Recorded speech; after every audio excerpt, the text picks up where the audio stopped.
안녕하세요. 법무법인 곽준호 변호사입니다. 오늘은 사설 서버 운영에 대해서 말씀드리도록 하겠습니다. 많은 분들이 재미로 또는 돈벌 수단으로 사설 서버를 운영하십니다. 처음에는 재미로 사설 서버를 하다가 돈이 된다는 걸 알고 본인이 직접 운영하는 경우들이 많이 있습니다. 요즘 사설 서버는 쉽게 프로그램을 구입할 수 있기 때문에 충분히 혼자서 운영을 하실 수 있으실 텐데요. 이는 엄연히 형사처벌의 대상이기 때문에 이제 갑자기 집에 압수수색 영장을 들고 수사관들이 들이닥칠 수가 있습니다. 이번에는 사설 서버를 운영을 하다가 압수수색을 당하게 되면 그 다음 절차는 어떻게 진행되는지, 그리고 사설 서버 운영 시 형량 얼마나 되는지를 실물상 경험을 토대로 말씀드리겠습니다. 최근 재판에 있어서는 게임사 측이 달라진 대응이 포착되고 있으므로 여기에 대해서도 안내드리도록 하겠습니다. 갑자기 압수수색 영장을 가지고 경찰관들이 이제 들이닥쳤을 경우에 어떤 것들이 뺏기게 되는지, 압수수색을 당하게 되는지를 말씀드리겠습니다. 사설 서버 사건의 특징은 갑작스러운 압수수색이 들어올 가능성이 매우 높다는 것입니다. 경찰에서 조사를 받으러 오세요 이렇게 하는 것이 아니라 상당수의 사건에 있어서는 일단 서버가 운영되고 있는 현장에 가서 압수수색을 한 다음에 확보된 자료에서 나온 증거들을 가지고 피해자를 압박하는 수사를 하게 됩니다. 압수수색을 당하게 되면 경찰이 우선 영장을 보여주는데 정신이 없는 와중에 영장에 기재된 글씨가 사실 눈에 잘 들어오기는 쉽지가 않습니다. 그렇다면 이제 수색의 대상에 대해서 먼저 말씀드리면은 일단 몸이나 주머니, 가방 등 가지고 있는 소지품은 당연히 전부 수색의 대상이 되고요. 서버가 운영 중인 집, 사무실 샅샅이 찾아보게 되고, 네트워크로 연결된 클라우드, 웹 서버, CDN 및 호스팅 관리 사이트도 수색을 당하게 됩니다. 그래서 압수된 컴퓨터, 노트북, 태블릿, PC, 휴대전화, 하드디스크, USB 등 모두 압수되고요. 수익금을 받을 때 사용되는 것을 추측되는 통장이나 카드 등도 현장에 있으면 압수하게 됩니다. 또 현장에 현금을 보관해 있는 경우 이 현금도 압수가 될 수 있는데요. 문제는 그 범죄 수익금과 전혀 무관한 것이어도 일단 압수해 가고 그 다음에 이것이 범죄 수익금과 다른 목적으로 만든 현금이라는 것을 설명해야지 나중에 찾을 수가 있는 것입니다. 따라서 현장에 있는 이런 것들이 다 압수된다는 점을 참작을 하셔야 될 것 같습니다. 그리고 압수수색 이후에는 어떻게 대응이 되는지에 대해서 말씀드리겠습니다. 일단 압수수색을 당하게 된다면 바로 경찰 조사를 이어서 받게 될 가능성이 매우 높습니다. 일단 운영한 그 자체를 인정하느냐, 운영기간 어느 정도 되는지 정도를 간단하게 확인하는 절차로 이어지게 됩니다. 경찰도 압수수색만 했지 아직까지는 압수한 디지털 자료 등 전반적인 부분들을 확보를 하지 못한 상황이고 또 들여다보지 못한 상황이기 때문에 우선은 피의자가 말한 부분, 즉 조사를 받을 때 직접 이야기한 부분에 대해서 믿고 조사를 이어갈 수밖에 없는 상황입니다. 하지만 아무리 간단한 조사를 하더라도 조사의 산발은 전부 다 피의자 신문조서에 기재가 되어 서류로 남기 때문에 조심하셔야 됩니다. 물론 피의자 신문조서가 나중에 증거에 동의를 하지 않는다, 증거로 쓸 수 없는데 동의를 하지 않는다고 할 수는 있지만 그래도 일단 조서에 남는 것을 맞으며 그것이 불리하게 적용될 수도 있습니다. 그리고 압수수색하여 확보된 증거만으로는 전체 운영기간이 정확하게 확인되는 것은 아닌데 굳이 드러나지 않은 부분을 먼저 이야기를 하거나 전반적인 수익금에 대해서 진술하거나 또는 실제적으로 많이 진술하게 되거나 해서 본인도 잘 모르는 부분, 본인도 정확하게 기억이 안 나는 그 당황스러운 상황 속에서 나중에 잘못된 진술을 해서 사실은 그게 아닙니다라고 설명하는 것이 상당히 까다롭거나 복잡할 수가 있습니다. 그리고 나중에 그러한 잘못된 진술들이 향후 조사에 있어서 발목을 잡을 수도 있죠. 그러니 시간을 벌기 위해서라도, 즉 시간을 벌어서 스스로 정확하게 사실이 어떤지를 확인하기 위해서라도 변호인과 함께 조사를 받기겠다고 하고 구체적인 상담을 받은 뒤에 스스로 확인하고 같이 논의한 뒤에 그 다음에 정식 조사를 받으시는 것이 좋습니다.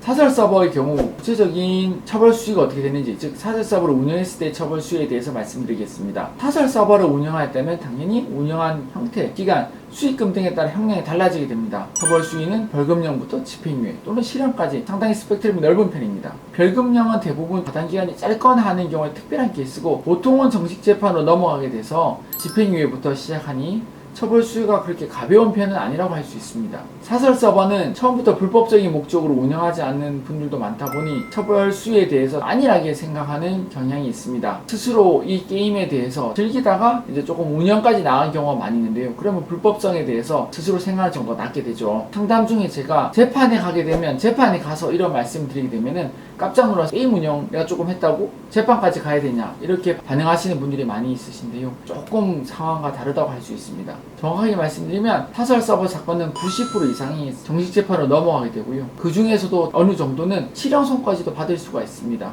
실형 선고 또는 집행유예 선고를 받는다 하더라도 이하 베개로 본인이 얻은 수익금에 대해서 추징금도 받으실 수가 있고요. 따라서 나중에 검찰이 재판이 마지막 쯤에 구형을 하면서 추징을 하게 되면은 아니 그때서야 이제 추징도 선고되냐 이렇게 놀라시는 경우도 있다고 들었습니다. 하지만 추징금에 대해서도 저희는 미리 말씀을 드리고 추징금 부분이 결국 수익금과 연관되기 때문에 이 부분에 대해서 줄이는 부분 저희가 같이 논의 드릴 수가 있다는 점 말씀드립니다. 저희가 직접 변론을 맡았던 사건 중에는 의뢰인이 실제 운영한 기간보다 수사기관에서 오해를 해서 기간을 많이 잡은 경우가 있습니다. 실제로 의뢰인은 운영을 하지 않았는데도 외견상 운영한 것처럼 보여서 수사기관에서는 운영한 기간처럼 보이는 부분까지 운영을 했다고 보고 재판에 넘기려고 했던 사건이 있는데요. 저희가 그 운영 기간을 잘 정리해가지고 실제 드러난 외부에 드러난 운영 기간, 오해할 수 있는 그 기간을 많이 줄여서 실제 운영 기간은 그보다 대폭적으로 작다는 점을 밝혀서 실제 재판에 넘기지 않고 약식 기수로 즉 벌금형 처분으로 마무리한 사례가 있습니다. 다크에덴 사설 서버를 운영했던 분인데요. 다행히 이분은 경찰 조사 때부터 저희와 함께 대응하면서 어떻게 진술해야지 사실을 밝힐 수 있는지, 어떻게 해야지 오해를 풀 수 있는지를 안내를 받아서 함께 경찰 조사를 받은 덕분에 수익금이나 운영기간에서 정말 드라마틱하게 많이 줄여서 정리한 사건으로 만들어서 처벌을 면할 수 있었던 것입니다.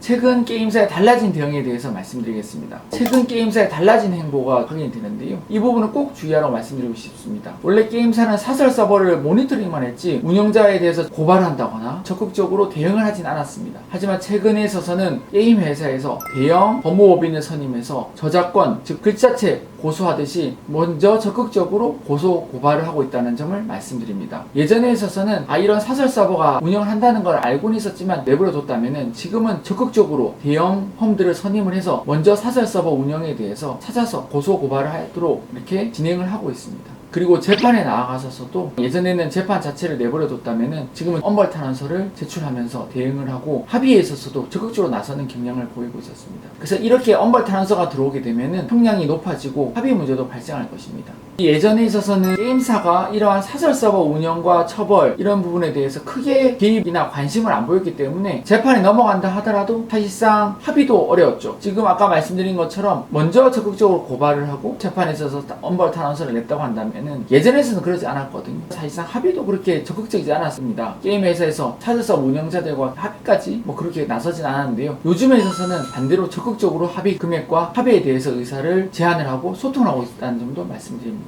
저희는 앞서 말씀드린 이러한 모든 부분에 대해서 최신 트렌드까지 전부 경험이 있고 게임사와 다수의 합의에 대해서도 충분한 성공 노하우가 있습니다. 게임사에서는 형사사건뿐만 아니라 민사소송에 있어서도 바로 대응을 하기도 하니까요. 합의가 그만큼 형사에 있어서 중요하게 되겠죠. 형사에서 합의를 하지 않으면 결국 나중에 민사에서도 소송이 들어오기 때문에 그럴 거면은 형사에서 보다 적극적으로 만약에 합의가 안 되면 공탁까지도 나가는 것이 좋다는 점 말씀드립니다. 저희는 사설 서버 운영의 처음 수사부터 이어서 재판에 이르기 그리고 이후에 게임사와의 대응 그리고 나중에 있을지 모르는 민사에 대한 대응 또는 공탁에까지 모든 부분에 있어서 충분한 성공 노하우와 최신 트렌드에 대한 경험이 있습니다. 계속해서 바뀌는 상황에서 저희는 최신의 사건들을 계속 진행하고 있으므로 가장 최근의 상황에 맞춰서 대응을 해드립니다. 혹시 사설 서버 운영으로 곤란한 경험이 있으신 분들은 저희 사무실에 연락을 주시면 저희가 성실하게 안내해 드리도록 하겠습니다. 감사합니다.